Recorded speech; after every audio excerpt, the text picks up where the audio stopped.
Salut, c'est Marion et bienvenue sur la chaîne. On se retrouve aujourd'hui pour un book haul, mon book haul du mois de septembre, octobre et novembre. Pendant ces 3 mois, j'ai acheté 15 livres, ce qui est plutôt raisonnable parce que d'habitude c'est un peu le nombre de livres que j'achète par mois. Mais j'avais décidé de me calmer sur mes achats. Et puis si vous me suivez sur Instagram, je me suis fait cambrioler, donc ça a limité clairement mes achats. Heureusement, ils n'ont pas touché à tout mon côté livresque, c'est-à-dire ils n'ont pas touché à mes livres, mes pop, mes goodies, ça n'a pas été touché. Donc c'est déjà ça en moins qui m'ont pris. C'est pour ça que j'ai fait une grosse pause au niveau de mes vidéos parce que je ne savais plus comment monter mes vidéos puisque je n'avais plus d'ordinateur. Donc là je dis merci à mon chéri qui me prête son ordinateur du travail pour pouvoir monter mes vidéos parce que ça me manque d'être sur YouTube, ça me manque de partager ça avec vous et ça me manque aussi de regarder les vidéos de mes copines parce que je suis clairement à la bourre là-dessus aussi. On va commencer avec les 2 livres que j'ai achetés à Boston début septembre. Je ne les ai toujours pas lus mais ils me font terriblement envie, ces 2 livres en VO. Il s'agit de Seafire de Nathalie C. Parker. On va suivre une jeune fille qui s'appelle Caledonia. Elle a perdu sa famille quand elle était jeune et elle cherche à se venger des personnes qui ont tué sa famille. Elle vit sur un bateau où l'équipage est composé essentiellement de filles, voire uniquement de filles. C'est un livre avec un petit penchant féministe, ce qui m'intéresse beaucoup.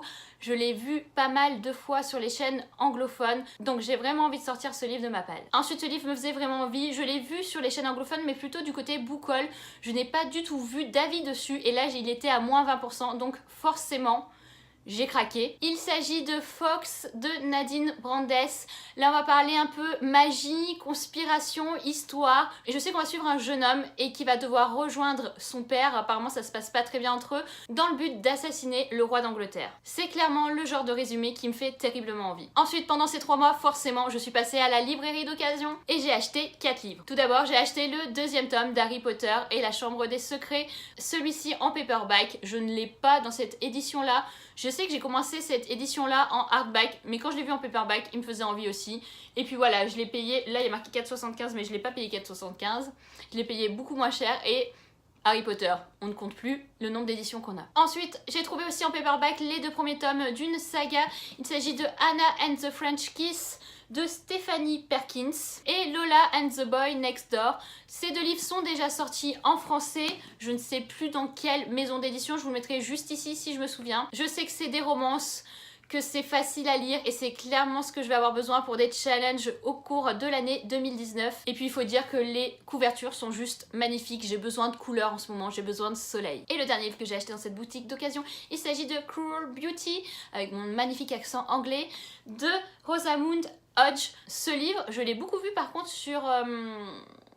comment ça s'appelle? J'ai oublié l'équivalent de livre addict dans la sphère anglophone. J'ai vu beaucoup de notes positives dessus. Et la phrase d'accroche sur le livre, c'est « Sa mission était de le tuer, son destin était de l'aimer ». Voilà, c'est typiquement la phrase d'accroche qui peut me faire acheter le livre. Et comme vous voyez, je l'ai pris. Ensuite, je vais vous parler de 2 livres que j'ai lus. J'ai acheté 2 nouveautés, dont une qui me faisait envie, que j'ai attendu super longtemps ici au Québec pour l'avoir. Il s'agit du 3e tome de Shades of Magic, Shades of Light de V.E. Schwab aux éditions Lumen. Voilà, mon précieux, enfin je l'ai et je l'ai lu et je compte vous en parler prochainement dans un update lecture. J'ai tellement attendu de l'avoir et je ne suis pas du tout déçue d'avoir terminé cette saga. Je me suis acheté aussi un 2e tome qui n'est pas encore paru en français. Il s'agit du 2e tome de Renegades de Marissa Meyer aux éditions Fuel and Friends. J'avais juste adoré le 1er tome. Ma soeur me l'avait acheté pour mon anniversaire au mois de mars et je ne pouvais attendre la parution du 2e tome, donc je me le suis procuré en anglais, je l'ai lu et c'est juste de la bombe, aussi bien que le 1er. Je vous en parle aussi prochainement dans un update lecture. J'ai aussi reçu de la part de Gallimard Jeunesse 2 livres. Tout d'abord le screenplay du 2e film des animaux fantastiques, Les crimes de Grindelwald. J'ai attendu de voir le film avant de lire forcément le screenplay, sinon j'allais me faire spoiler. Et ce screenplay a été plutôt intéressant parce qu'il y a des choses qui vont très rapidement dans le film. On peut pas mettre pause en plein milieu du cinéma, donc on peut aller voir les détails, on peut aller voir ces petites incohérences que j'ai trouvées dedans et le screenplay les confirme malheureusement pour moi. Mais je vous en parle aussi prochainement dans un update lecture. Ils m'ont aussi envoyé le 2e tome de L'Antimagicien de Sébastien de Castel qui s'appelle L'Ombre au Noir. Ce 2e tome, je l'ai dévoré. C'est-à-dire que je l'ai reçu le vendredi, je l'ai commencé directement le vendredi et à la fin du week-end il a été lu. J'ai encore plus aimé que le 1er tome. Si vous avez le 1er tome dans votre page, sortez ce livre, cette saga est vraiment prometteuse et je vous en parle aussi dans un prochain prochain update lecture. Ensuite, grâce à Elise de la chaîne A Book and a Cup, elle a fait un tour dans cette librairie d'occasion dans laquelle on va. Elle a trouvé des livres qui me faisaient envie, qui étaient sur ma liste, que je voulais absolument, et elle me les a pris.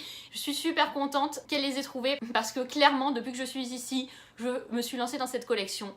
Vous pouvez peut-être vous en douter, je me lance dans les Rick Riordan en hardback, en VO, ils sont juste magnifiques. Elle m'a donc trouvé le premier tome de Magnus Chase aux éditions Disney Hyperion, mais elle m'a aussi trouvé le deuxième tome. Je suis vraiment contente de les avoir en hardcover, même si j'ai déjà le premier tome en français chez moi en France. C'est clairement des livres qui sont magnifiques et qui sont tellement beaux au niveau de leur dos dans une bibliothèque. Et elle m'a aussi trouvé le 5e tome de la saga Les Héros de l'Olympe, aussi en hardcover, qui va pouvoir compléter ma collection des Rick Riordan. Va falloir peut-être que je commence quand même Les Héros de l'Olympe et que je finisse un jour Percy Jackson. J'adore cette saga, mais je les lis pas. Voilà. On voit la fille super cohérente dans son choix d'achat et de lecture. Et les deux derniers livres que je vais vous présenter, il y en a un que j'ai acheté au Salon du Livre de Montréal. J'ai fait un seul achat et je suis super fière et je suis super contente surtout de l'avoir trouvé parce que je ne savais pas qu'il était sorti. Il s'agit du deuxième tome du Sorceleur de... On ne dira toujours pas son nom parce que je n'ai toujours pas appris à le dire, aux éditions Brajlon dans cette magnifique édition. J'avais juste dévoré le premier tome. C'était des enchaînements de petites nouvelles. Je ne sais pas de ce deuxième tome comment il va être, s'il va être sur le même rythme que ça. Je sais que je veux absolument le lire cette année. Et en plus, cette saga va être adaptée par Netflix en série télé. Donc ça me donne encore plus envie de continuer cette saga. Et là, attention, je parle du Graal, grâce à Salomé de la chaîne Kiss the Librarian, qui a pu m'envoyer ce magnifique roman qui n'est pas encore arrivé au Québec, que j'ai commencé et que je n'arrive pas à finir parce que je suis fatiguée en ce moment, mais que j'adore et que je veux pas me précipiter. Voilà, c'est un peu teasing, c'est Gardien des cités perdues de Shadow Messenger aux éditions Lumen, le 7e tome, Réminiscence. J'avais besoin d'un gardien des cités perdues actuellement, ce petit réconfort, ce petit moment doudou où tu vas retrouver les personnages que t'aimes. Je compte quoi qu'il arrive le terminer d'ici Noël, mais j'ai envie d'en profiter, de le laisser un petit peu traîner parce qu'après... On sait que l'attente du prochain tome va être horrible. On sait qu'à peu près chaque année, les tomes de Shannon Messenger sortent au mois de novembre. Donc là, s'il faut encore attendre un an, autant faire durer le suspense. Voilà, cette vidéo est terminée. J'espère qu'elle vous aura plu. Si vous avez lu un de ces romans, n'hésitez pas à m'en parler en commentaire. J'espère que vous profitez de vos vacances si vous en avez. Que vous allez pouvoir vous reposer et passer de très belles lectures. On se dit à bientôt dans une nouvelle vidéo. Salut!